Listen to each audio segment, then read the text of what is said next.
Hey YouTube, how's it going? Well, I finally, after like 3 or 4 days of messing with it, finally managed to get that lawnmower started. And so I have begun. I started doing this strip down the side of the yard here, all the way to the street. And then I dug into the middle where the tallest grass was. And I've made a good dent in it, but there's a long way to go yet. And then today, earlier this morning, while it was still cool, I got busy on this area right here down by the street. And it's now taken care of. And as I expected, the grass is even now still wet. And the machine is choking on it big time.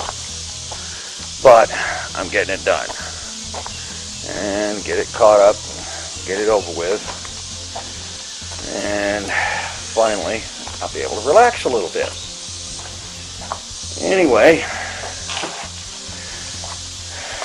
making some progress.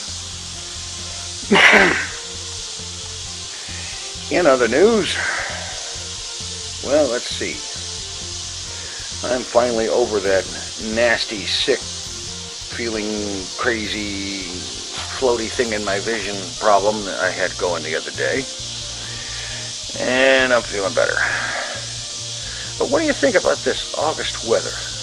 Has it been as cold at night where you are as it has been here in Arkansas? 50 degrees overnight in Arkansas in August is extremely unseasonably cold. This tells me that next winter is going to be a real cold SOB. And it wouldn't surprise me if it were to start early. I mean, August in Arkansas? I mean, really, August in Arkansas, in all the time I've lived here, is a time of 80s, 90s, and 100+ degree weather. I don't like it, but that's what's natural around here. Why we've got this sudden blast of cold crap is beyond me. All I can say is that these overnight temperatures have got me suddenly thinking about my propane supply again. And the fact that I ran out sometime around last May, I think it was. Oh boy, it's going to be a fun winter. Anyway, figure something out one way or another.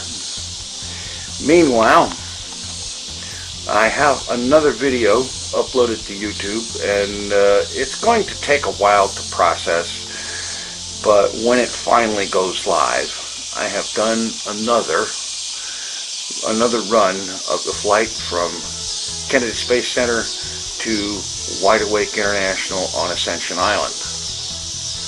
This flight went considerably better than the last try, and it gives me hope that I will eventually be able to achieve my goal of making that flight in style in 20 minutes or less. That's the goal, and I'm going to get there. Anyway, I'm getting there, and that video will be up sometime. It's up on YouTube now, but I don't know how long it's going to take them to process it, so this one will more than likely go live first. In the meanwhile, later today, I will be working on more Kerbal Space Program. I know there have been people wondering where I've been with Kerbal Space Program. Well, I'm still around, still doing it, still working out ideas. I had a little bit of a setback the last time I did a live stream with Kerbal Space Program because, well, actually the last couple of times, because the time before last, I had a ship that was, 2 ships actually, that I was sending back to Kerbin, and I was going to leave one of them in orbit and send the other one down to the surface. And it seems that I should have left both of them in orbit because the ship hit the ground too hard and the crew was killed. I wasn't too thrilled about that. I've made it clear in the past I don't like it when my crews are killed, and I'm really actually quite serious about that. I don't like that a bit. And so the next time I live streamed, I started up my other stream where I was working on polishing off the adventures in 0.20.2 with, I had a ship going out to Moho to mine up kethane and make fuel and so on, and then finally meet up with the stranded astronauts from the end of the season 3.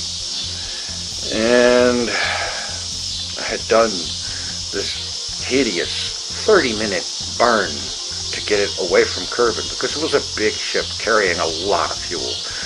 And in the last live stream, there was a disaster.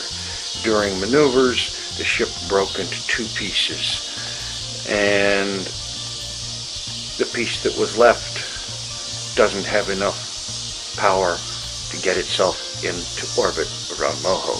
It did arrive at Moho, but like its predecessor, it has too much velocity. It can't slow down and get into orbit. And so those guys are stranded.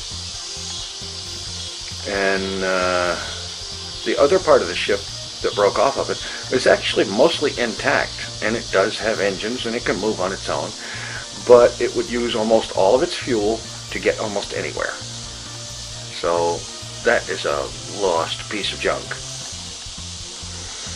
And now meanwhile it comes to the season 4 video series in which Jebediah Kermit landed on the moon and planted a flag and all this good stuff and so on.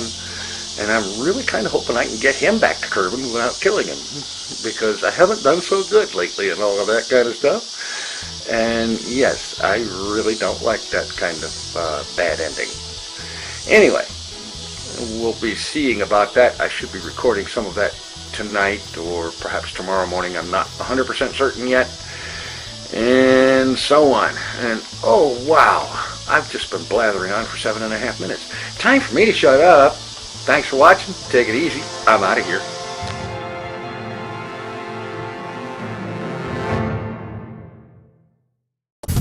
Mr. TinFoilChef.